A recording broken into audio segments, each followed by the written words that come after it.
semiología, es decir, gastroenterológica, como se enseñaba, ¿no? Pues como ustedes saben, cuando hablamos de semiología, de la ingeniería general, del examen físico, tenemos que empezar a hablar de qué. Anteriormente, cuando ustedes han llevado en relación al examen semiológico, existe una nomenclatura o pasos a seguir, que era la inspección, palpación, percusión y auscultación. Y en este caso ahora vamos a empezar a hablar de inspección, por supuesto. Entonces, ahí se modifica lo que he dicho, viene la auscultación, percusión y palpación. ¿Okay? Entonces hay que tomar en cuenta en relación a...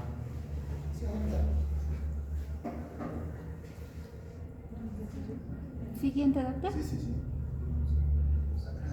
Bueno, entonces nosotros cuando hablamos en relación a la parte de la semiología como tal, como se señalaba, lo primero que nosotros tenemos que conocer, y ustedes ya conocen, es la topografía abdominal, ¿no? Cuando nosotros hablamos de topografía abdominal, por supuesto tenemos que conocer las regiones o cuadrantes que nos han debido que vaya ustedes en la anterior, en la parte básica. ¿Cuál es la finalidad de aquello, de conocer estas topografías o estos cuadrantes? De ubicar diferentes estructuras anatómicas en la cavidad abdominal, por supuesto. Entonces, si nosotros conocemos qué estructuras anatómicas se encuentran en la cavidad abdominal, y obviamente dentro de nuestra exploración física, ya sea en la inspección, a la palpación, a la percusión y a la auscultación, vamos a determinar qué estructuras anatómicas puedan estar afectando o tengan alguna lesión, etc. De manera general, nos conocemos la parte básica. Entonces, ya ustedes ya conocen la parte de la delimitación, no es necesario ver la parte anatómica. El siguiente, a ver. Bueno, ¿cuáles son los aspectos importantes que nosotros debemos tomar en cuenta antes de la exploración del examen físico de los pacientes? Lo que les decía, lo que hemos dicho. Entonces, por supuesto, nosotros tenemos que hacer una exploración física en una habitación bien iluminada, un consultorio médico bien iluminado, la temperatura adecuada, por supuesto. El paciente debe estar en el cúbito dorsal, en una camilla, que debe estar relajado, por supuesto. Finalmente debe estar con una almohada, porque si no lo colocamos en una almohada, este paciente puede tener una contracción abdominal. Podemos colocar una almohada a nivel del agujero popliteo, etc. Entonces, para que el paciente, obviamente, la cavidad abdominal o la parte abdominal esté relajada.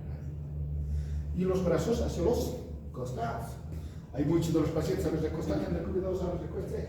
Entonces, ¿qué tienden a hacer? Colocan su cabeza, su mano en la nuca. Entonces, hay esa tendencia. Entonces, evitamos que aquello suceda. Entonces, debe estar a los costados. Y, por supuesto, nosotros, como profesionales de salud, debemos estar al lado derecho de él. Pero hay en algunas maniobras que sí podemos estar al lado izquierdo del paciente, por supuesto que sí. Ahora, obviamente, para el proceso de la evaluación, nosotros debemos pedir, por supuesto, el consentimiento, debemos informar qué es lo que vamos a hacer con nuestro paciente. Vamos a observar el abdomen, vamos a auscultar, vamos a palpar, tenemos que informarlo al paciente del procedimiento a realizar. Una vez que nosotros hemos informado, debemos pedir el consentimiento, por supuesto, para aquello, y debemos descubrir la parte abdominal, siempre cuidando el humor del paciente. Es importante aquello, como les señalaba. Ok, siguiente. Bueno, ya esto hemos ido pasando, por supuesto, ¿no? Los puntos a seguir o los pasos a seguir. Y obviamente, ¿por qué realizamos un segundo paso antes de la palpación, la auscultación?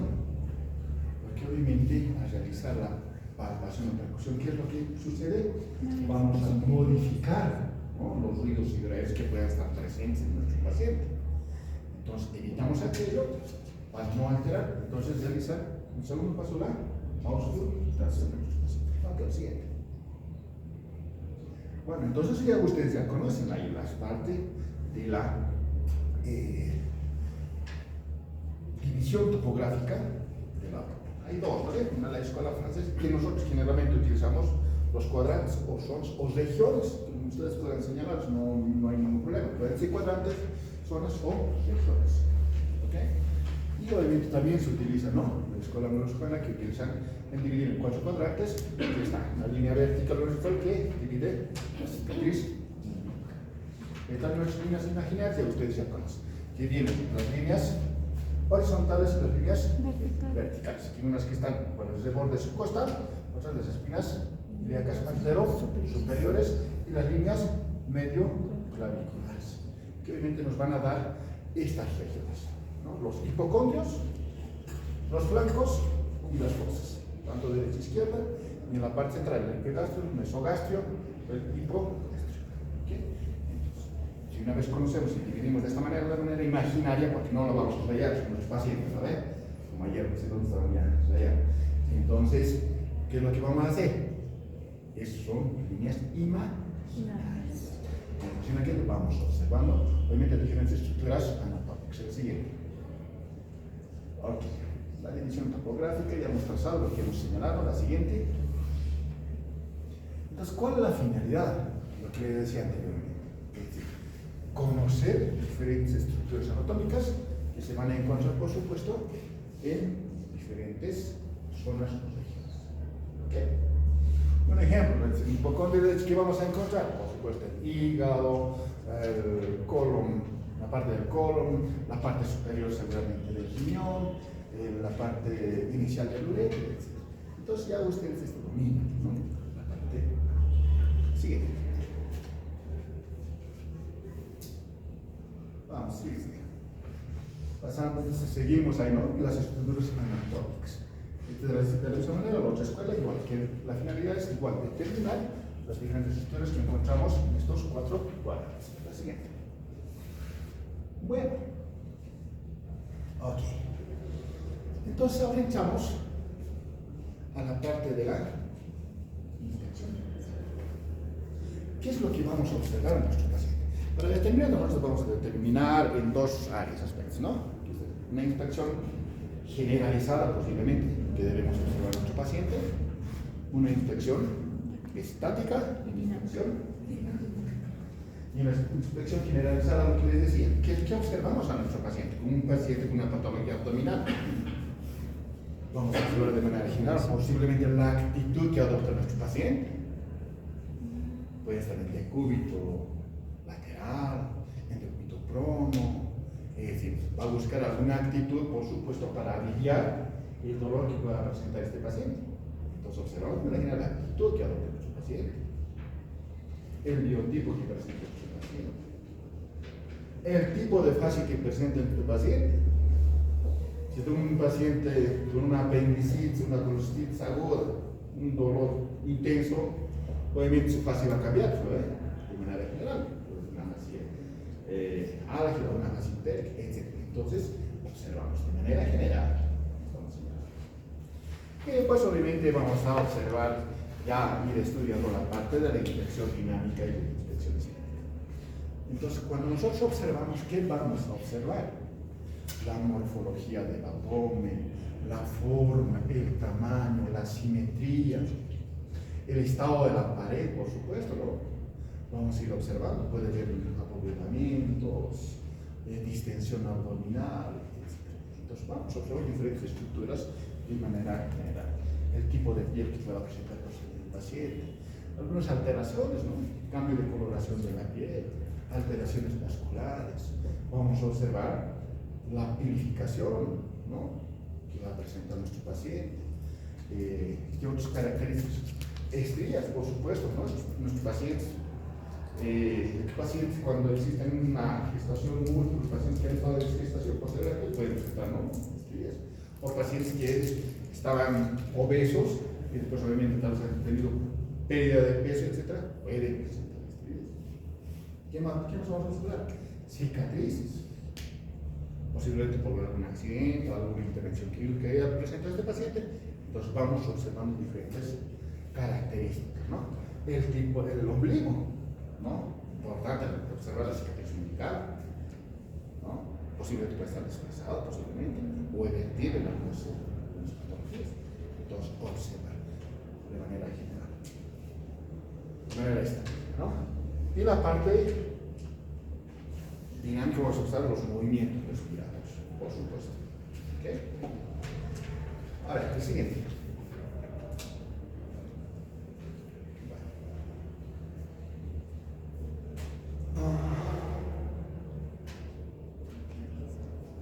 Bueno, como hemos señalado, aquí vamos a ir viendo algunos aspectos. Por supuesto, puede haber alteraciones a nivel del abdomen por diferentes patologías. Una de las causas muy frecuentes, posiblemente una ascitis, por supuesto. Una viscerosmegalias, tumores, que obviamente van a modificar, ¿no?, la estructura normal que tiene el abdomen. Siguiente. Bueno, ¿cuál es la presentación de un abdomen normal? Pues primero, obviamente, tenemos que conocer un abdomen normal, ¿no? Y después, posterior a aquello, vamos a ver las alteraciones que pueda tener este paciente. Bueno, generalmente un abdomen normal es un abdomen plano. A alguien seguramente le gustaría tener este tipo de abdomen, así como bien marcadito, todo aquello, ¿no? Los muchachos. ¿O no quieren? Sí, yo creo que no. Sí, entonces, generalmente el abdomen es un abdomen plano, ¿no?, cilíndrico. Puede ser ligeramente rugoso a nivel de mi abdomen inferior. Un punto muy importante que ustedes tienen que diferenciar, como les decía también a algunos, de tener un abdomen globuloso y un abdomen distendido. Un abdomen globuloso es normal que pueda tener el paciente, pero un abdomen distendido es secundario a una patología, como por ejemplo a un proceso obstructivo. Una obstrucción, entonces un abdomen se va a distender. Esta distensión puede ser simétrico, asimétrico, a nivel de mi abdomen inferior, superior, derecho, etc. Pero un abdomen globuloso puede presentarse como acá. Generalmente los niños tienen un abdomen globoso, un abdomen plano. Varones, lo que les decía también, en mujeres existe, ¿no? Es un abdomen plano, cilíndrico, ligeramente ensanchado en la parte inferior. Entonces, de esta característica, entonces vamos a observar un abdomen normal. Siguiente. Este es el abdomen normal, redondeado, plano, simétrico. Siempre observar la línea algo, ¿no?, que debe ser central, la cicatriz central, ¿no? Abdomen delgado. En pacientes caquéticos, por supuesto, ¿no? Pacientes delgados, flaquitos, vamos a observar un abdomen realmente excavado, característico, o también llamado escafoide, cúboide. En pacientes obesos, un abdomen globoso, o algunos dicen abultado. De esa manera vamos a observar. Siguiente. Bueno, son características ya muy importantes ver algunas alteraciones, ¿no? El tipo de abdomen. Entonces, vamos a ver una expresión, ¿no?, dinámica, perdón, estática. El tipo, la forma de abdomen. Entonces, hay alteraciones, ¿no? Vamos a ver un abdomen distendido, puede ser secundario a una obstrucción, secundario a una acumulación de líquido, y más adelante, por supuesto, te va a dar una ascitis, que es una ascitis, un abdomen distendido. Puede ser un abdomen distendido, secundario a una masa, a un tumor, ¿no?, a una visceromegalia, una víscera. ¿No? Comenzar a tumores, a crecimiento de vísceras, a una ascitis, ¿no?, característico de un paciente. Aquí vamos a ver más adelante la diferenciación que vamos a ver. ¿Ok? Siguiente. Bueno. Otra de las características que vamos a observar durante el proceso de la inspección son las hernias, ¿no?, que van a presentarse, pueden ver hernias o infiltraciones, ¿no?, que por supuesto vamos a observar una producción o un abultamiento, ¿no?, a nivel abdominal. Dos características que observar en nuestros pacientes, ¿no? ¿Cuál es la diferencia entre hernia y debilitación? Sabemos que la pared abdominal está recubierto por una pared, por una capa parietal, ¿no? Entonces, ¿qué es lo que sucede en una hernia? La hernia o la debilitación es la protrusión, ¿no?, a través de un orificio, ¿no? Es el abultamiento, como dice, la protrusión.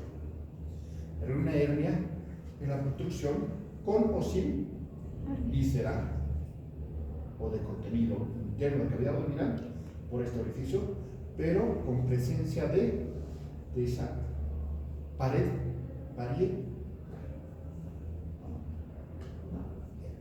Y una penetración es igual, es la protrusión, pero a partir de una debilidad muscular posterior a un accidente que haya sufrido este paciente, un accidente traumático, o posterior a una cirugía que haya presentado este paciente y este proceso de cicatrización sea debilitado o no ha cicatrizado bien, entonces existe un proceso de protrusión, ¿no?, pero el tejido conectivo, cicatrizado.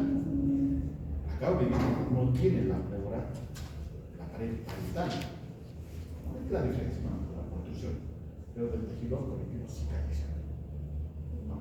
Mientras el otro es, bueno, la protrusión, pero puede ser con o sin contenido de vísceras, pero protegido por la pared parietal.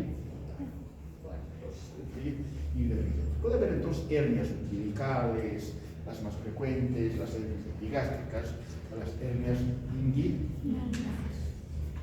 Hay generalmente en varones las hernias inguinales y en mujeres las hernias umbilicales. crurales. Crurales son más, ¿no?, probablemente en pacientes generalmente en estado de gestación, ¿no? Entonces vamos a ver hernias y antes, para ir a mejorar, para que ustedes tengan esta idea bien clara. Cuando hablamos de hernia tenemos que tomar en cuenta, hay una clasificación de hernias, ¿no? Las hernias pueden ser reductibles o no reductibles, irreductibles, o pueden ser coercibles y no coercibles. ¿Cuándo decimos reductibles? Cuando existe una hernia y nosotros hacemos un masajito o hacemos una maniobra mecánica y esto vuelve a su lugar, ¿no?, retorna. Entonces, si retorna y desaparece, se queda ahí, coercibles. Y si nosotros hacemos el masajito y posterior a aquello vuelve a protruirse, incoercibles. ¿Estamos de acuerdo? Claro, ¿ven? Reductibles. Hacemos la maniobra mecánica, la compresión, ingresa, no retorna, es una hernia reductible, coercible. Y si nosotros hacemos un masajito, retorna, es una hernia reductible, pero inmediatamente protruye y reductible. Perdón, reductible, incoercible. ¿Okay? Pero esta hernia puede, a pesar que nosotros hagamos las maniobras mecánicas, no retorna. Entonces tenemos una hernia irreductible. Además, estas hernias pueden estrangularse, puede ser una víscera, además pueden ser vasos sanguíneos, ¿no ven? Entonces, cuando existe esta estrangulación de esta hernia, es una urgencia, ¿no? Tiene que causarse en algunos casos. Hay que tener muy en cuenta. Ok, siguiente. Entonces, lo que yo les decía hace un momento, hay que determinar, por supuesto, algunos aspectos importantes, ¿no? Diferenciar entre un abdomen globuloso y un abdomen distendente. Un abdomen globuloso, por supuesto, puede secundar a una ascitis. Cuando existe un proceso de eventración de la cicatriz umbilical, ¿no? Significa que es evidente, entonces estamos pensando en una cicatriz posiblemente. Okay. Ahora hay que tener mucho cuidado también pues, en pacientes de sexo femenino, ¿no? Puede estar distendido, pues no puede ser un abdomen globuloso y yo estoy pensando en una cicatriz posiblemente, pero ¿qué tal si está en estado de gestación? Bueno, pues hay que tomar en cuenta. Para eso es importante la anamnesis, ¿no? Preguntar a tu paciente, ¿no? ¿Cuántos días de menstruación, etcétera? Entonces, puede estar pensando en un tumor, etcétera. Podemos tener otra cosa, puede haber un abdomen extendido secundario a, como el rato les decía, a ciertas patologías muy frecuentes en sexo femenino o en uterino, ¿no? Entonces, puede igual centrar un abdomen globuloso, ¿no? Los quistes ovarios, etc. Muy bien.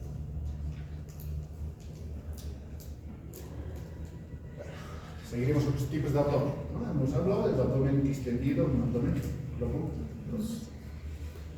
Al siguiente, a ver. Otro tipo de abdomen de batas. Generalmente aquellos personas que existe una debilidad muscular, ¿no? En ancianos, ¿no? Puede presentarse, o en pacientes obesos, ¿no? Presentar, por supuesto, abdomen en batas, o embarazos en pacientes ya que han sido múltiples, ¿no? Aquí tenemos ahí. Siguiente.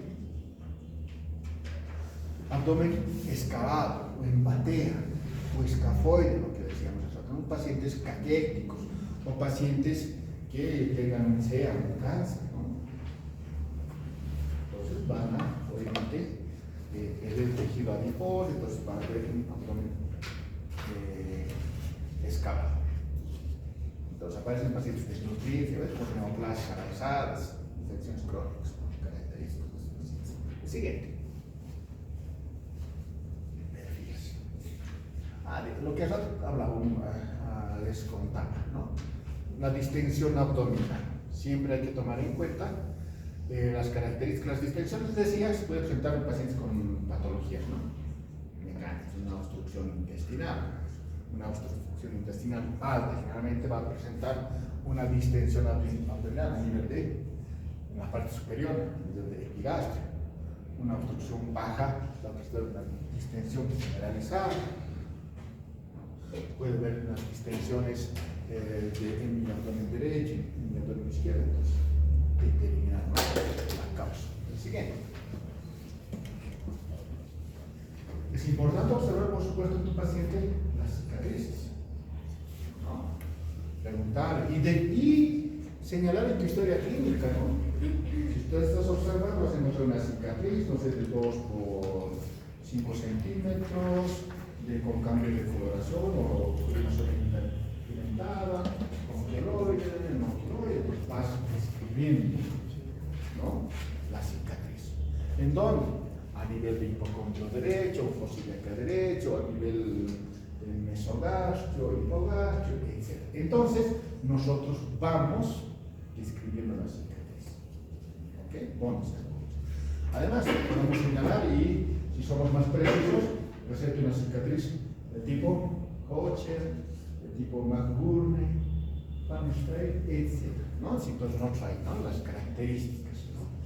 Si ha presentado una cirugía a nivel de hipocondrio derecho por una colecistitis, una cistectomía realizada, entonces vamos a encontrar una cicatriz tipo de Kocher, a nivel una cicatriz, una tipo McBurney, una pacientes con cesárea, ¿no? Generalmente, la de Van Streit, etc.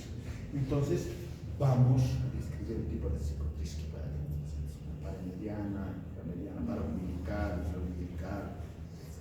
¿No? Tipo de cicatriz. Okay. Ya en ese tiempo sí ha ido cambiando, son las cirugías convencionales que eran muy frecuentes en el pasado, pero ahora un poco ha ido ya cambiando. ¿Por qué? Porque las intervenciones son laparoscopia. Entonces vamos a ver ya cicatrices puntuales, ¿no? Por un centímetro, etc. Muy bien. El siguiente. Otro aspecto importante que vamos a observar son las alteraciones vasculares. ¿No? Entonces, ¿cuáles son las alteraciones vasculares que vamos a encontrar? La circulación en la cabeza de Medusa y la circulación colateral. Entonces, la circulación en la cabeza de Medusa es en forma de sol, ¿cierto? ¿No? Sol, centrípeto. Entonces, secundaria a una hipertensión portal. Y las alteraciones colaterales por obstrucción de vena cava. Entonces, observamos en muchos pacientes. Siguiente. Entonces, ¿no? Observamos en nuestros pacientes de esta manera. ¿No? Son venas tortuosas, ¿no? De manera centrípeta, cabeza de Medusa. Y las alteraciones vasculares cola de. Ok, ahora siguiente. Bueno, tenemos que observar, por supuesto, lo que decía el ombligo. El ombligo tiene que ser central, inverno. En una síntesis puede entonces el signo de Taino. Okay. Puede ver a través de una cirugía, una cicatriz, por la formación de heridas, etc. Una contracción, pues también puede, ¿no? Ahí, la cicatriz hundida. Otro punto importante a observar es la ilificación. Entonces, existe, ¿no? La distribución del veno pubiano es diferente pues, que en el sexo masculino y en el sexo femenino. En el sexo masculino generalmente es romboidal y en el sexo femenino triángulo invertido. Entonces es importante. Puede haber alteraciones, por supuesto. En un signo de Cushing, por ejemplo, mujeres puede volverse romboidal. En pacientes con patologías hepáticas, en varones, se puede ver ausencia posiblemente de la purificación. Entonces, observar estos aspectos. Ok, siguiente. Cambios de coloración a nivel del abdomen. Observar. Vamos a ver, por supuesto, pacientes con patologías hepáticas o hepatobiliares. Puede ver tal vez una ictericia, ¿no? ¿no? Una ictericia, un abdomen ictérico, amarillento. Pero puede haber una equimosis, ¿no? Una coloración azulada, equimótica, característico de pacientes que sufren una pancreatitis necrohemorrágica, un embarazo tubárico, ¿no? Una lesión peritoneal. Entonces, vamos a encontrar cambios de coloración a nivel umbilical y otro a nivel de los flancos. Entonces, ustedes también tienen una denominación que son los signos. El signo de Cully, que es la equimosis periumbilical, y en los flancos el signo de Greito. Siguiente, a ver. Entonces, vamos a observar, ¿no? El signo de Greito. Entonces, que generalmente son a nivel de los flancos, equimosis en los flancos. Lesión capilar, una pancreatitis necrohemorrágica, una hepatopatía, etc. No lo que es. El siguiente. Parásitos, ¿no? Vamos a observar de esta manera en los pacientes. Si observas una equimosis periumbilical, signo de flancos, Greito de este. ¿Sí? Ok. Lo que les decía, pacientes posterior a una gestación, etc. ¿no? Características que pueden presentar estrías, ¿no? Palatales, o en pacientes que eran obesos y están bajando peso, pueden presentar de la misma manera. Pueden ser pantelangectasias, arañas vasculares, ¿no? A nivel del abdomen, podemos ir observando. Bien. Okay. Entonces, vamos observando de esa manera en la inspección estática. ¿Qué vamos a observar en la inspección dinámica? Los movimientos respiratorios, los movimientos abdominales. que es secundario en movimientos respiratorios. Generalmente, en el sexo femenino es, obviamente, la respiración es torácica. En varones, costa abdominal o abdominal. Y en niños, abdominal. Aquí también podemos hacer la prueba de esfuerzo, ¿no? Le decimos al paciente que levante la cabecita y vamos a, puede ser con oposición, sin oposición. Podemos hacer oposición para que sea más marcada. Le decimos que levante la cabecita y vamos a observar posiblemente una irritación, etc., ¿no? Una displasia. O diástasis. La diástasis es la separación de los músculos, ¿no? Finalmente del recto, del abdomen. ¿En quiénes se presentan frecuentemente? Igual en pacientes gestantes y en pacientes obesos. O posterior a una cirugía, cuando se hace una incisión y una sutura, puede separarse. ¿Okay? Entonces, vamos a ver la inspección dinámica. Observar. Aquí podemos observar también ahí los movimientos, ¿no? Formativos, ¿no? A nivel de la aorta abdominal, podemos observar por una aneurisma, etc. Ok. Ahora vamos al siguiente punto, que es la auscultación. Entonces, cuando nosotros hablamos de auscultación, tenemos que tomar en cuenta qué vamos a auscultar.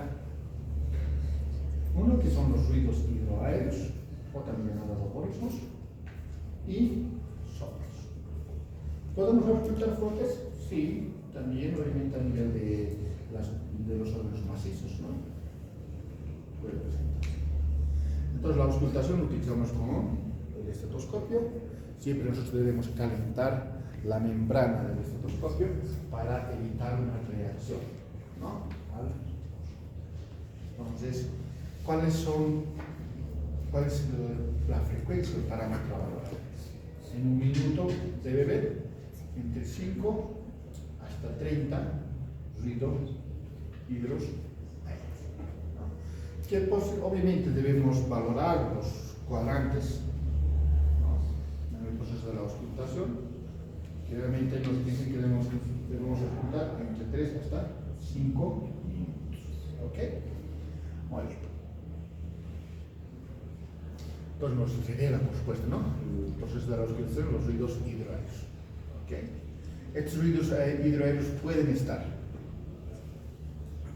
incrementados, disminuidos o ausentes, ¿no? ¿En qué caso pueden estar incrementados? En una gastritis, en una obstrucción intestinal pero inicial, ¿no? Que se llaman los ruidos hidroaéreos de lucha. En un ilion paralítico, obviamente los ruidos hidroaéreos van a estar disminuidos o ausentes. En un ilion mecánico, hay que ver ilion mecánico y ilion paralítico.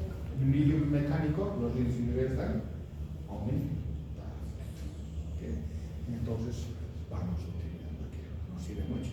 También la auscultación es importante para determinar la conducta, como decía también ayer, ¿no? Para determinar que este abdomen es quirúrgico o es médico, ¿no? Entonces, si hay presencia de ruidos hidroaéreos, cuando tú auscultas pacientes distendidos, laborados, etc., tú auscultas los ruidos hidroaéreos presentes. Eso nos puede indicar que este abdomen es un abdomen clínico. ¿Y qué tal si a la auscultación los ruidos están ausentes? ¿No? Indica que es un abdomen quirúrgico.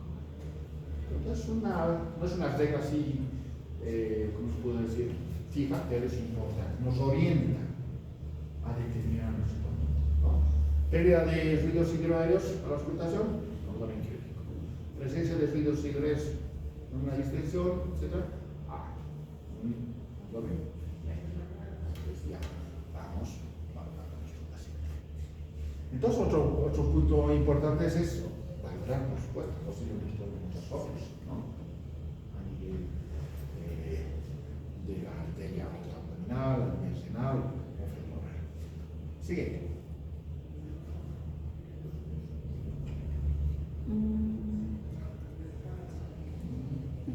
Siguiente. Lo que les decía, los ruidos hidroaéreos son sonidos de tono alto, borbotante, ¿lo ven? Una frecuencia regular entre 5 a 35, 5 a 30. Pueden estar los ruidos hidroaéreos incrementados entre los diarreicos, los soplos arteriales, en aortas, en la pulmón, lo que hemos señalado hace un rato. Siguiente.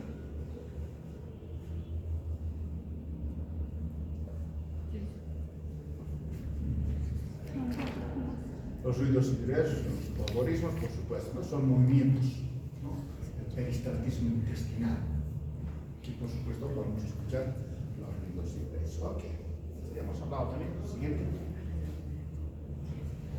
La auscultación de los ojos arteriales, ¿no? A nivel de la aorta abdominal, la arteria renal, la femoral, ¿verdad? Aquí es ilíaca, ¿no? Los puntos de auscultación que podemos posiblemente escuchar los ojos. Normalmente no se debe escuchar.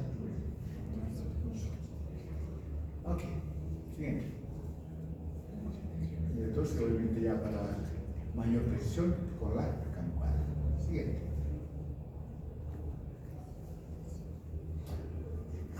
Vamos a hablar, porque yo les decía que de cuestión está en la palpación como tercer paso. Pero fíjate el tercer paso, la percusión. ¿Qué está pasando? A ver, cuando nosotros vamos a percutir, obviamente nosotros vamos a percutir, la percusión es dígito, que nosotros vamos, ¿cuál es la finalidad de la percusión? Escuchar los sonidos que nos va a emitir. Entonces el abdomen emite un sonido timpánico. Y las vísceras macizas, un sonido mágico. Entonces, nos conocemos. A nivel abdominal yo tengo que escuchar un sonido timpánico y un sonido mágico. Por diferentes estudios se encuentran. Obviamente el sonido timpánico va variando de acuerdo a las estructuras que vamos a ir discutiendo también, ¿no? No es así un timpánico, un sonido en tono alto, resonante. Puede ver algunas notificaciones, algunas cada vez, ver sus sonidos y en las vísceras macizas, sí, es cierto. Entonces nosotros, en función de aquello, vamos a escuchar vamos a observar algunas alteraciones, vamos a ver nuestros pacientes. ¿Qué alteraciones? Cambia a nivel abdomen. Se va a presentar un sonido mate de lo timpánico que debería ser. Estaríamos pensando en una acumulación de líquido, de agua, que nos va a diagnosticar una citis. Obviamente va a cambiar del timpánico a mate.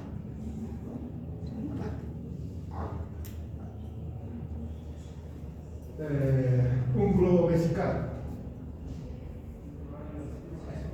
Un paciente que tiene un globo vesical para la micción, salido del hipogastrio, como es orina, percutimos.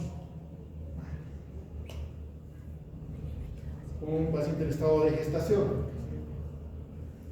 un sonido ¿no es? Por un tumor que presenta este paciente, de útero o de un valor de próstata. Entonces ya nos vamos valorando a la percusión a nivel de hipogastrio. Entonces tengo que preguntar si es mujer, ¿no? O alguna percusión. Si es varón, una próstata,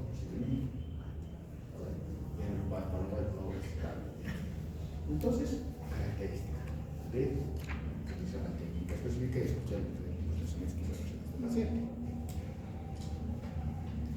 Ahora de lo mate puede cambiar a lo timpánico. Sí. ¿Por qué?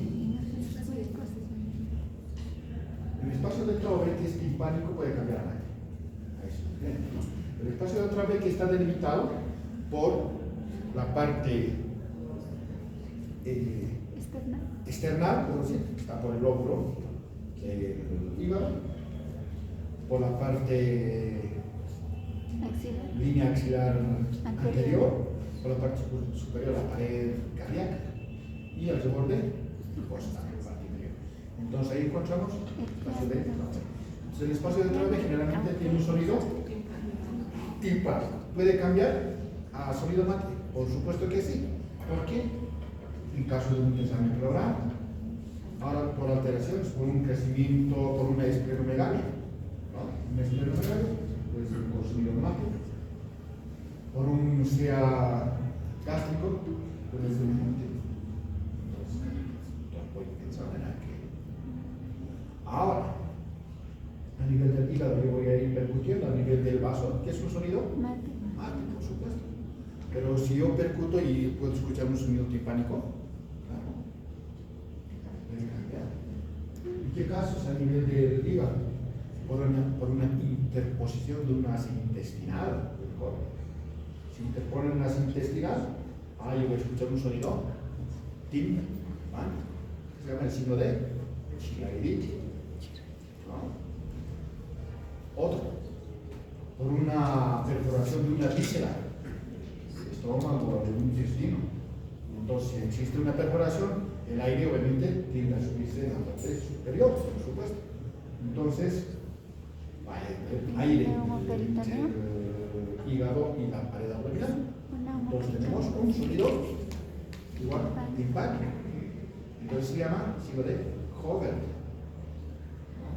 Aquí encontramos el signo de Hobert y el signo de Chilaiditi. El signo de Chilaiditi por la interposición de la ácido intestinal y el signo de Hobert por un neumoperitoneo. ¿Ok? Entonces, característico esas. En la percusión. Desde la percusión yo le voy a hacer dígito digital. Desde el apéndice sifoides al hipogástrico. Percutir. Y después de forma radial. ¿No? Vuelvo al apéndice sifoides, a fase ilíaca derecha. Vuelvo al apéndice sifoides, fase ilíaca izquierda. Entonces voy dentro de esa manera. Solo voy a hacer un corte. ¿Vale? Ok, eso es en relación a la percusión. Cuando hablamos de palpación, entonces, ¿cuál es la finalidad de la palpación? Tengo que tomar en cuenta varios aspectos. Voy a llamar ahora, por supuesto, la sensibilidad de la piel, la temperatura de la piel, voy a buscar posiblemente puntos dolorosos, ¿no? Abovedamientos, tal vez alguna deformidad, cervical. Podemos decir que la palpación es la parte más importante, posiblemente tal vez del tercer superior del abdomen, ¿no? Un ejemplo que en la parte torácica era la auscultación, ¿de acuerdo? Aquí en abdomen, la palpación. Obviamente que todos los puntos, los pasos son importantes, pero que aquí que es así, juega un rol importante. Entonces la palpación podemos clasificar. La palpación puede ser superficial, profundo, puede ser monomanual o bimanual. ¿Ves? Tomen muy en cuenta. ¿No? Superficial, monomanual o bimanual. Entonces, en función de aquí hay diferentes técnicas, maniobras para realizar la palpación. Entonces, el paciente, como dice aquí, debe estar cómodo, tranquilo, relajado en el cúbito dorsal, ¿no? Obviamente, excepto para maniobras específicas que van a hacer que el paciente cambie de posición. Las manos del explorador deben estar calientes. ¿No ven? Nadie le gusta empezar con manos frías, ¿no? O los no ven. Entonces, debe estar caliente para realizar la exploración. El paciente puede estar en diferentes posiciones, monomanual, bimanual, digital. Por supuesto, cuando nosotros palpamos, obviamente palpamos con los pulperos, ¿no? Semiflexional, muy de acuerdo. Siguiente, ¿verdad?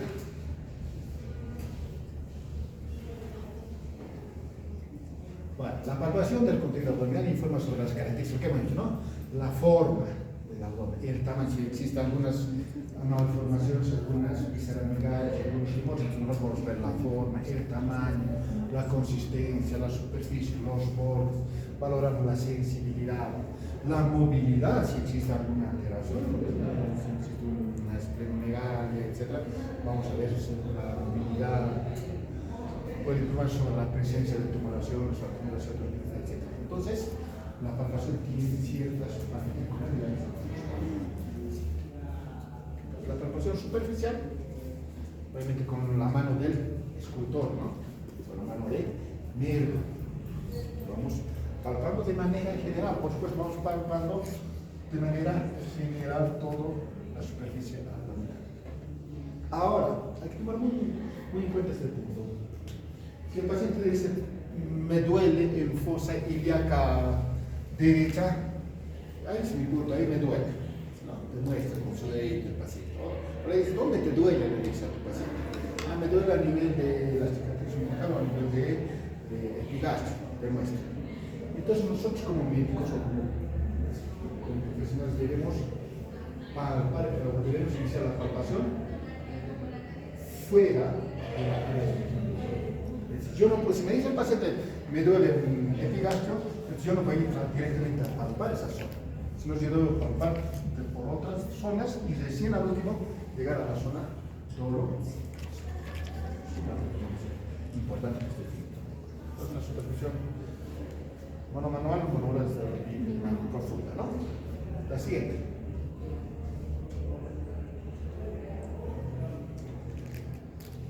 Entonces, cuando nosotros realizamos la palpación, vamos a, por supuesto, valorar, por supuesto, las hernias, ¿no? Filtraciones o las herniaciones a través de maniobras que hagamos, que haga el paciente una maniobra de esfuerzo, ya sea la maniobra de avanzada o una maniobra de esfuerzo con oposición. Entonces nosotros vamos a palpar, ¿no? Estas hernias o las filtraciones que nosotros también hemos señalado. Entonces, ¿qué es lo que vamos a palpar? De estas hernias o de estas protrusiones, si es doloroso, no doloroso, cuál es la sensibilidad, etc. A estas hernias o lesiones van a estar acompañadas ciertas sintomatologías, por supuesto, ¿no? No una patología, digamos, un ejemplo appendicular o vesicular, no solo vienen pacientes por dolor, sino va a venir por otras sintomatologías que nos van a acompañar, posiblemente náuseas, vómitos, escalofríos, etc. ¿no? Es importante tener en cuenta. La siguiente. ¿Cuáles son hernias, no? Los tipos que van a presentar a los pacientes. La siguiente. Las diástasis, ¿no? Que es la separación, por supuesto, ¿no? De los músculos rectos, generalmente igual, pacientes rectos, en pacientes que están en estado de gestación. Entonces tenemos la separación, ¿no? Entonces la siguiente. Pues nosotros vamos a ver examen de la tensión superficial. Entonces, cuando nosotros valoramos la tensión del abdomen, ya sea superficial o la cuestión de la tensión dolorosa, entonces, ¿qué es lo que vamos a hacer? Que se llama el basuqueo abdominal, ¿no? Entonces, generalmente el basuqueo nosotros realizamos en pacientes que están en ayuno son por lo menos de 6 horas, ¿no?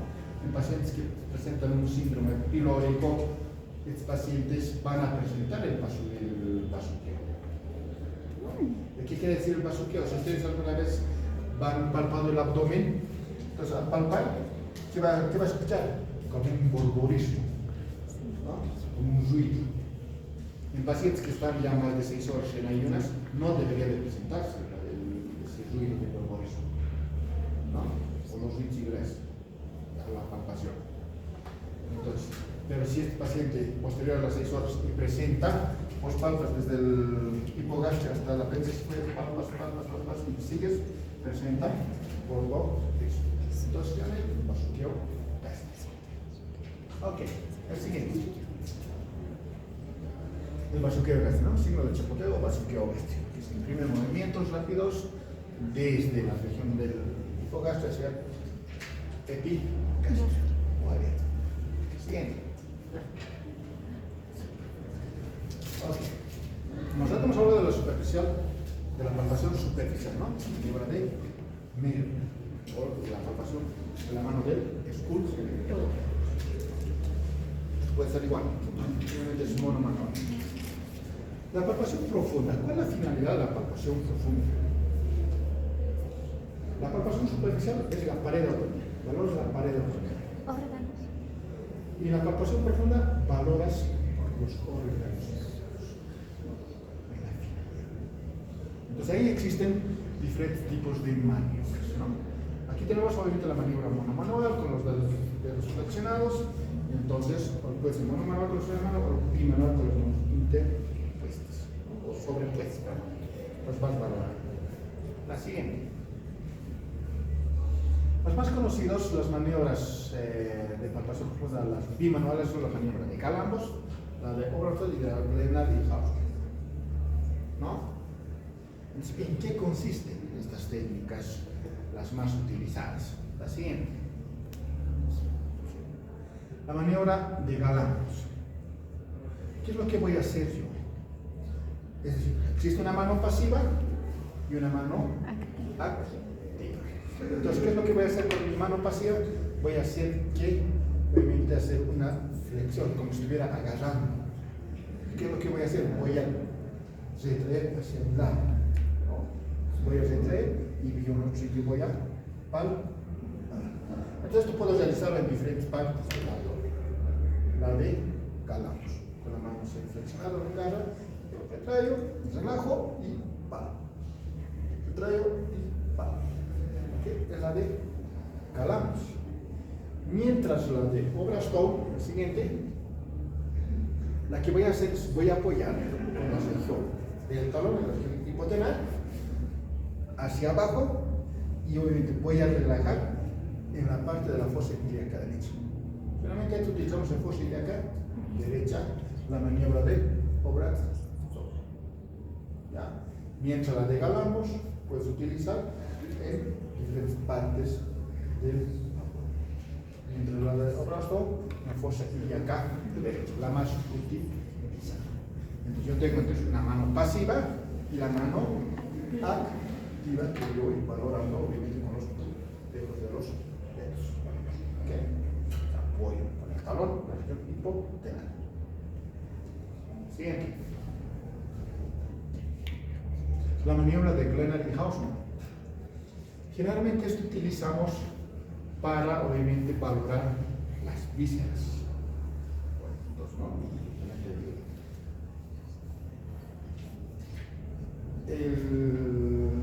Los intestinos, ya sea el intestino delgado, el intestino grueso, colon ascendente, descendente, transversal, no sé cuál fue. Normalmente no se lo debemos de palpar. Pero sí vas a palpar ¿qué? En fosa ilíaca izquierda, derecha, el cielo, en fosa ilíaca izquierda, si muere, pues, la conversión de tránsito fecaloideo, de los fecalamos, ya, pues, Entonces, ¿en qué consiste la maniobra de Glenard y Hausmann? Que va a estar en relación a la valoración del trayecto. Si yo quiero, por ejemplo, palpar el colon transverso o el colon descendente, si me voy en dirección al trayecto que se dirige la estructura. Entonces yo voy palpando de esa manera. Entonces esta es la maniobra de Glenard y Hausmann.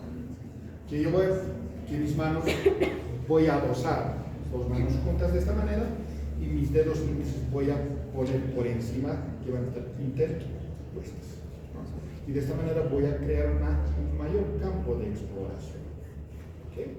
Entonces tus dedos hacia arriba, colocas los dedos interpuestos ahí. Entonces la maniobra correcta de palpar. ¿Ok? La maniobra de Glenard y Hausmann. Ahora también puedes palpar con una mano interpuesta.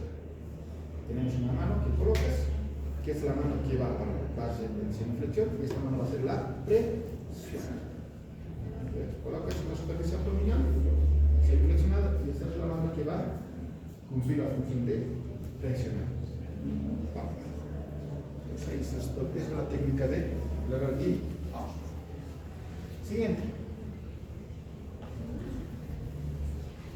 En la palpación, por supuesto, nosotros ¿qué vamos a hacer? ¿Qué vamos a buscar? Puntos dolorosos. Okay. Antes de ver los puntos dolorosos, en la palpación general hay otras maniobras o técnicas de palpación. la maniobra o la técnica de Minkowski, que consiste en valorar en nuestro paciente una patología, un tumor, ¿no? ¿Qué hacemos en nuestros pacientes? O dicen algunos la maniobra o la técnica de la fijeza expiratoria, ¿no?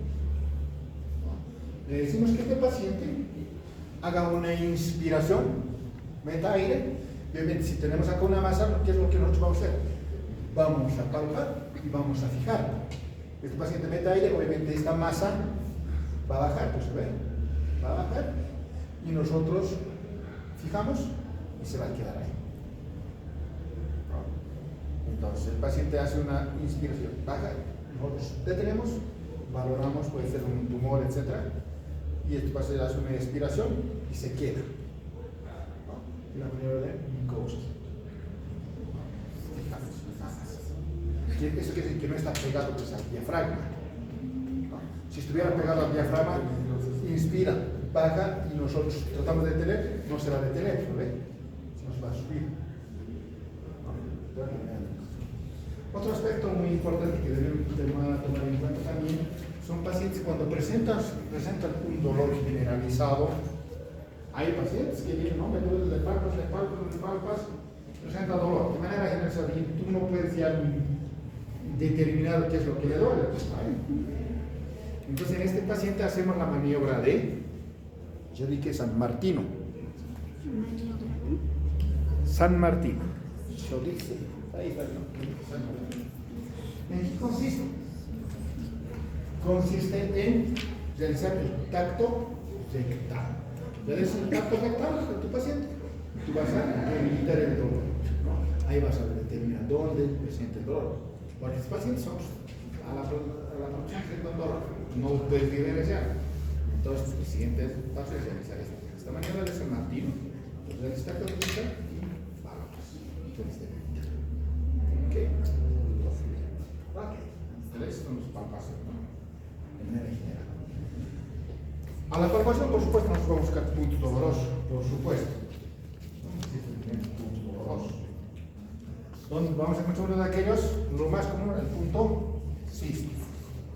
El punto cístico que se encuentra a nivel, o sea, trazamos una línea medio clavicular que va a pasar por el reborde costal y entonces tenemos ahí el punto cístico, que puede ser característico de una patología. Ya ustedes llevarán más adelante, ya cuando hablamos de Moore, diferenciales de signo de Moore, pero estamos hablando de los puntos dolorosos. El punto epigástrico. Un punto muy importante que nosotros tenemos que tomar en cuenta es el punto apendicular. El punto apendicular que nosotros vamos a trazar una línea desde la espina ilíaca anterior superior hasta la cicatriz umbilical. ¿Dónde está su cicatriz umbilical? Aquí es, ¿no? Entonces trazamos una línea imaginaria y nosotros vamos a dividir en 3 tercios, ¿no? Un tercio externo, tercio medio y tercio interno. 3 tercios. La unión entre el tercio externo y el tercio medio y el punto medio es el punto apendicular. La unión entre el tercio medio y el tercio interno, el punto de Morris. Y nosotros trazamos una línea imaginaria entre las espinas biliacas. Igual vamos a dividir en 3 tercios, un tercio interno, medio y externo. La unión del tercio interno donde tú estás y el tercio medio, el punto de Lance. Entonces, 3 puntos forman el punto apendicular, el triángulo apendicular. Okay. Bueno, aquí están los puntos ureterales. Los puntos ureterales tenemos los puntos que están dentro de paralelos a la cicatriz umbilical. Tenemos los puntos ureterales superiores y las que se encuentran entre las biliacas, los puntos ureterales medios. Y los puntos ureterales inferiores ¿Podemos palpar?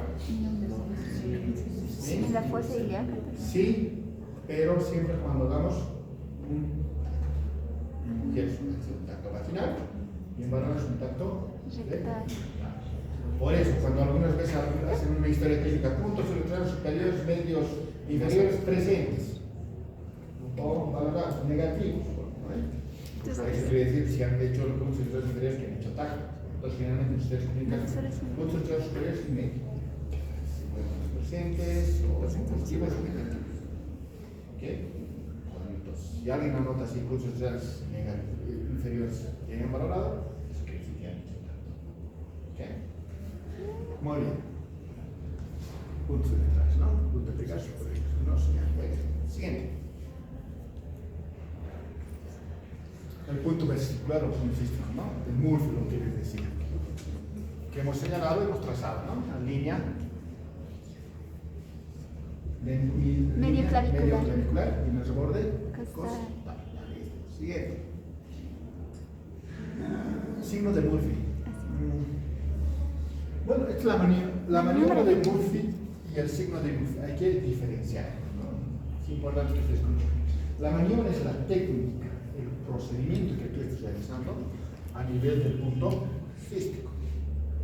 Le dice, tú vienes la maniobra y vas a ir presionando. Y le dice que el paciente que haga una inspiración forzada. A una inspiración forzada, este paciente que va a presentar dolor y cese de la respiración. Es decir, va a parar la respiración. Si ese paciente presenta dolor y vos le dices que meta aire, obviamente si mete aire va a doler, ¿no? Y acá va a seguir inspirando, no va a dejar de inspirar, meter aire. Entonces, eso es el signo de Murphy. Entonces, el signo de Murphy es la presencia de dolor y cese de la respiración. Y la maniobra de Murphy es la técnica que ustedes realizan para mejorar su respiración. ¿Ok? Y esos son dos cosas muy importantes. Siguiente. El punto epigastrio que hemos señalado, que se encuentra, por supuesto, a nivel de epigastrio. ¿No? Puede haber una lesión del plexo solar, el inflamatorio y la completamente. Siguiente. El punto epigástrico, ¿no? Epigástrico que hemos señalado. Siguiente. Punto doloroso, punto pancreático o de Chauffard-Ridley. Nosotros vamos a realizar, finalmente se presenta una lesión, un dolor a nivel de la cabeza del páncreas, o puede ser de vías biliares, a nivel del colédoco o el duodeno, ¿no? En qué consiste el punto pancreático de Chauffard-Ridley. Nosotros trazamos una línea umbilical y una línea paralela vertical y horizontal. Y nosotros realizamos a 45 grados una línea imaginaria. A 5 centímetros de esta cicatriz umbilical, toda esta área es la zona o el punto pancreático de Chauffard-Ridley. Entonces, si se presenta dolor en esta zona, pues va a presentar, estamos diciendo, estaríamos presentando una lesión de la cabeza del páncreas o una lesión a nivel del colédoco. Siguiente. Punto ventricular McBurn, ya hemos hablado, ¿Se acuerdan? Punto ventricular ya hemos determinado que se encuentra a nivel de los dos, entre el tercio interno y el tercio medio. Más adelante, ¿qué pasa?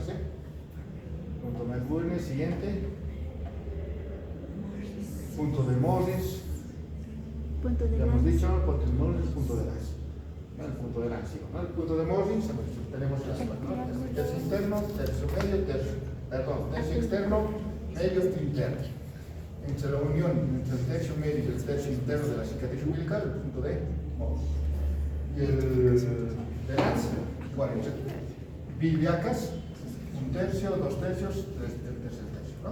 Tenemos ahí, entre la unión entre el tercio interno y el medio, el de Lange. Siguiente. Entonces forma el triángulo appendicular. Entonces, ¿cómo está conformado el triángulo appendicular? El punto de McBurn, Morris y Lange. ¿Está claro, no?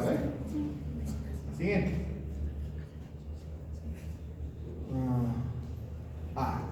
Vamos a encontrar dolor a la compresión y a la descompresión. Cuando nosotros Cuando el paciente presenta un dolor en fosa ilíaca derecha a la compresión, se dice McBurn. Es un dolor, es una maniobra de McBurn. Dolor a la compresión. Y presencia de dolor a la descompresión, el signo de Blum. Blum. Cuando un paciente está en el proceso de una apendicitis, obviamente McBurn es positivo. Si este apendicitis se ha perforado y ha existido un plastrón, un plastrón localizado, entonces ahí vamos el signo de Blum. Todo a la descompresión. ¿Ok? Ahora, el Bloomberg puede ser generalizado en todo el abdomen, dolor a la descompresión. Entonces esto cambia ya de signo. Entonces tenemos el signo de lleno de sí. ¿Ok? Siguiente, a ver. Bloomberg localizado, lo que hemos señalado. ¿No? Hay pacientes que el apéndice puede perforarse, ¿no? Si no actúas de inmediato. Entonces, en muchos casos se localiza, es por un plato. En muchos casos, un apéndice generalizado, el paciente puede si no pasa. Entonces, es importante tomar en cuenta. Entonces, Bloomberg localiza. Siguiente. Maniobra de Hausmann-Meister. Hay otra maniobra, obviamente, para valorar el apéndice. Fosa ilíaca derecha, haces una presión y el paciente le dices que levante a 30 a 50 grados la extensión de los miembros inferiores. Entonces, el paciente puede presentar todo. Cuando nosotros queremos valorar un apéndice, existe una serie de maniobras, como decía al inicio del grupo, ¿no? Hay unos 15 hasta 20 maniobras, etc. Pero que sepan un 5, pero bien determinadas, como he dicho, la McBurn, Bloomberg, Gino de fusil, que sepan determinar la maniobra del psoas, el obturador, dumping, sube. Siguiente. El signo de Doom. ¿No? Obviamente tú vas presionando a nivel de fosa ilíaca derecha y el paciente le dice que haga una tos fosa. Ponemos exceso de tos y el paciente va a presentar dolor a nivel de fosa ilíaca. Siguiente. La maniobra de psoas. Puede ser paciente en decúbito lateral o puede ser en decúbito dorsal. Entonces no hay ningún problema. A ver el siguiente. Entonces no, decúbito dorsal, la maniobra de psoas. Tú haces una presión y haces una extensión de la articulación coxofemoral y puede presentar dolor. El paciente puede estar en decúbito lateral y hace una flexión. ¿No? Perdón, una extensión. No es una flexión. Entonces, flexión, extensión. Siguiente. La otra maniobra, la maniobra Robson. Siempre les va a preguntar esto. ¿Y en qué consiste la maniobra de Robson? Es la palpación en fosa ilíaca izquierda. Importante tomar en cuenta. Cuando tú palpas en fosa ilíaca izquierda, ¿qué es los pacientes con un apéndice que va a presentar? Dolor en fosa ilíaca derecha. Entonces yo estoy presionando fosa ilíaca izquierda, pero por la presión y por el mecanismo del tránsito intestinal, la presencia de aire que existe dentro de la cavidad de la víscera, la cavidad hueca de la víscera hueca, entonces va a presentar, va a llegar el dolor a fosa ilíaca derecha. ¿No? Entonces yo presiono fosa ilíaca izquierda y presencia de dolor en fosa ilíaca derecha. Entonces la maniobra del signo de Robson, ¿no? Después de dolores en el cuadrante inferior derecho, ¿no? Posterior a la presión del cuadrante inferior izquierdo por estímulo total del peritoneum, ¿no? Visitado. Una indicación peritoneal. Ok. El signo del obturador. Obviamente el paciente hace una flexión y una rotación interna. Esta es la maniobra del obturador. De la misma manera este paciente va a presentar dolor. Siguiente. Aquí, ¿no? ¿Qué maniobra es esto? De Maniobra de Robson. ¿No? Estoy presionando fosa ilíaca izquierda, y por la presenta fosa ilíaca derecha. y la Maniobra obturador. Ahora, hay McBurney del lado izquierdo. Nosotros tenemos McBurney del lado derecho, ¿no? Para una apendicitis.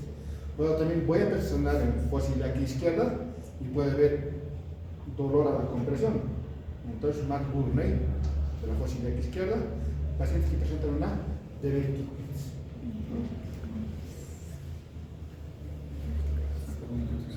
¿No? Siguiente.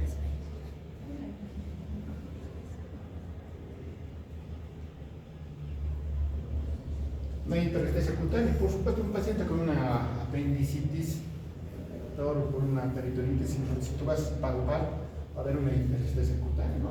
Así, ya que este paciente es característico. Ok, siguiente. Importante conocer algunas triadas, ¿no? La triada de Lafoy. ¿Qué consiste la triada de Lafoy? Bloomberg positivo, presenta hiperestesia cutánea en este paciente, además de defensa muscular en la región. Característica de una apendicitis. La triada de Murphy. Dolor abdominal, fiebre, náuseas y vómitos. Otra cosa, la cronología de Murphy. ¿Ve? ¿Qué diferencia entre la triada de Murphy y la cronología de Murphy? Como ya nos preguntaba, la cronología de Murphy, pues puede ver qué tipo de dolor presenta. Un dolor visceral, un dolor somático. Decía ambos. ¿No? A un inicio es visceral y posteriormente somático. ¿Por qué? Por la cronología de Murphy. ¿Ok? Dolor abdominal, náuseas, vómitos, fiebre. Ya vamos a dar estos pacientes. Siguiente. Otros puntos dolorosos a nivel de abdomen, lo que les decía. Puntos uretrales superiores. ¿Vale? Desde la cicatriz umbilical, la paralela en el borde externo de los rectos. ¿No? Entonces ahí presionamos y va a presentar. Puede ser positivo o puede ser negativo. Y los medios biliares, igual al de borde de los rectos. Ok. Siguiente. Aquí tenemos, ¿no? Los puntos centrales: superior, medio, inferior. ¿Qué les decía? Superior, medio e inferior. Obviamente aquí va a estar al ingreso, ¿no? De la vejiga. Por eso hay que ser un tacto. Siguiente. Entonces, nos vamos a ir palpando, por supuesto, lo que se palpa es el ciego y el sigmoides. La maniobra de. ¿Qué maniobra está? No. Las manos La superiores. maniobra. Glennar y Claro, House. sí, en el Interposición de los dedos. ¿No? No se olvide. Siguiente. Columna ascendente, descendente, ¿no? Para realizar una maniobra, ¿no? De la misma manera, en el trayecto de las vísceras. Siguiente. Columna transversa, vas valorando, igual, ¿no? Pero prácticamente utilizamos la maniobra de Glennar y Hausmann, Hausmann. ¿no? Glennar y Hausmann. Ok, siguiente. La interposición, ¿no? Las manos superpuestas, igual. Vas valorando en tu parte, siguiente. Pacientes con una ascitis, importante ver, valorar. ¿Cómo vamos a valorar un paciente con una ascitis? Que esto se llama la maniobra de la onda ascítica. ¿No? ¿Puedes valorar tú solo? Sí, pero si mejor tienes alguien que te pueda ayudar, para que pueda colocar una mano a nivel de la línea media abdominal. O tú, de manera, solo porque estás cortando, por ejemplo, yo voy a colocar mi dedo pulgar, me coloco y con esa mano voy a percibir lo que voy a percutir, la transmisión de manos. Porque si no, si yo no coloco, si percuto, va a ser la transmisión de la pared abdominal y voy a sentir, ¿no? Que me va a transmitir como si estuviera chocando. Entonces yo voy a siempre tengo que interponer el dedo abdominal y voy a percibir con los túperos de los dedos y voy a percutir. O puede haber otra persona que te ayude. ¿Ok? Entonces, la onda ascítica. Entonces, yo lo que voy a percibir, la transmisión, ¿no? De esa manera. Una ascítica. Entonces, el signo de la oleada. El señor coloca los dedos, la mano sobre el flanco derecho, la pared o la pared del lateral derecho, ¿no? Mientras con el pulpejo del lado de la mano libre golpeados en el flanco contrario. Lo que es ratiocinario, ¿no? Entonces, la maniobra del signo de la oleada. El siguiente, Ahí tenemos el signo de la oreja. Entonces, el colaborador que está colocando para evitar esa transmisión de la pared abdominal, empieza a golpear. Le voy a también decir. El siguiente.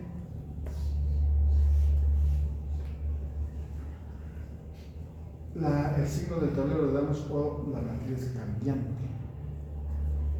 No la repercusión. Entonces, cuando un paciente tiene una ascitis, obviamente yo voy a hacer la matriz cambiante. Cuando el paciente voy a hacer esta percusión, ya sea en el cúbito lateral izquierdo y en el cúbito lateral derecho. Tengo que cambiar la posición. Si el paciente está ahorita en el cúbito lateral derecho, entonces yo voy a palpar desde la parte superior, va a ser tímpano, tímpano, tímpano, tímpano, sumate, mate, mate, mate. Entonces, tímpano, tímpano y mate. Le digo que cambie de posición, obviamente de la misma manera ya la cambiar, pues, ¿no ven? Entonces va a ser invertido. Ahora, ¿qué tal si al paciente le haces cambiar de posición y no cambia la matriz?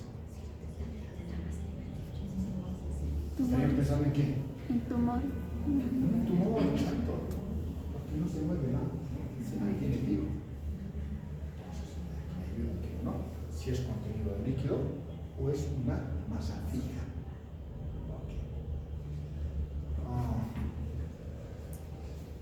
Lo que hay que tomar en cuenta también, y ustedes para ver, determinar la matidez, puede ser un globo vesical o un contenido líquido, o una ascitis.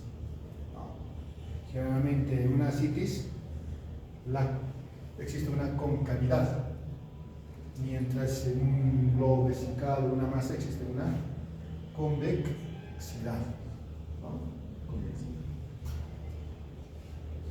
Siguiente. Aquel signo, ¿no? Signo del llenado de Mosil, ¿no? Dolor después de hacer la presión, de la mano, descompresión, pues, ¿no? De manera generalizada. El signo del llenado de Mosil positivo, vamos a pensar en una peritonitis. Okay. Signo de Presley. El decúbito prono alivia el dolor del apéndice. Paciente, obviamente, ya la actitud del paciente. ¿No? El signo de Brittain, a la palpación del cuadrante inferior derecho del abdomen, produce una retracción testicular. Siguiente. Esto ya hemos hablado de percusión, ¿no? ¿Cuál es la característica? Vamos siguiendo. La percusión tenemos que ir en la parte de la cavidad abdominal, lo normal, el timpanismo y las áreas macizas, mate. De forma igual, ya los dientes. Podemos hacerlo igual de una manera diferente, no hay ningún problema. Siguiente. Percusión abdominal del decúbito lateral, por supuesto, para algunos órganos importantes. Siguiente. Derecho. El signo de Hover, lo que les decía, ¿no? El signo de Hover era por Neumoperitoneo. Un neumoperitoneo, por una perforación de una pista embólica. Cambia la matidez hepática por un neumoperitoneo. Entonces, el signo de Hover. El siguiente. Percusión hepática. Bueno, siempre es importante, ¿no? La matidez hepática puede desaparecer por interposición del colon. Signo de Schlein. Y un neumoperitoneo por el signo de Hover. Ya ustedes terminan la parte hepática, generalmente vamos a empezar a partir del quinto espacio intercostal. La desaparición de la matidez hepática por distensión timpánica, signo de Clark. Siguiente. El signo de Chileide que hemos señalado, obviamente para ver qué es un neumoperitoneo o una interposición de la gas intestinal, obviamente vamos a determinar con una placa regular, por supuesto. ¿No? El siguiente. Bueno, entonces cuando ustedes realizan en su historia clínica la parte del abdomen, por supuesto tienen que después anotar. ¿Qué vas a observar en la inspección? ¿Qué vas a anotar en la auscultación? En la percusión y en la inspección, auscultación, percusión y auscultación. Esto es solo una ayuda a memoria. A la inspección es un abdomen plano, simétrico, es un abdomen plano, simétrico, con musculatura bien conservada, masas o pulsaciones no visibles, ni dolor o protrusiones con la respiración espontánea, ni con la tos provocada, ¿no? Piel intacta, sin lesiones. ¿Ya? A la auscultación, ¿qué va a ser? Ruidos cerebrales activos, audibles y normales en todos los cuadrantes, no ruidos vasculares. No. Percusión de sonoridad del abdomen en su conjunto de manera normal o conservada. Palpación no dolorosa, la palpación superficial ni profunda, no masas palpables.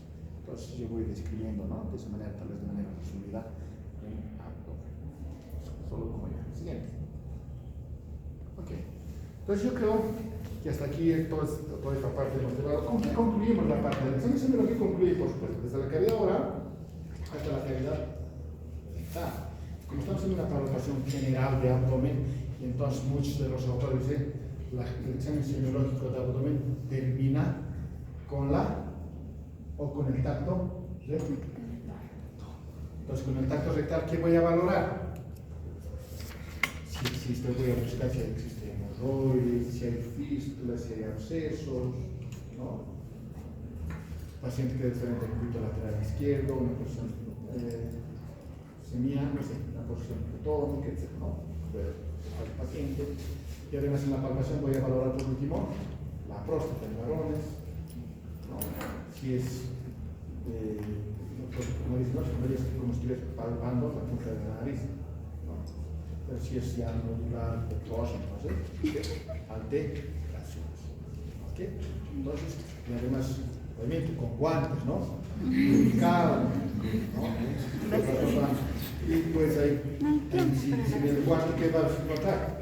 Puedes encontrar tal vez sangrado, migrena, ¿no? Son varios efectos que vas a valorar al tacto. Muy bien. Yo creo que con esto hemos cumplido el día de hoy, esta parte, y después seguramente los colegas no. Entonces, muchas gracias.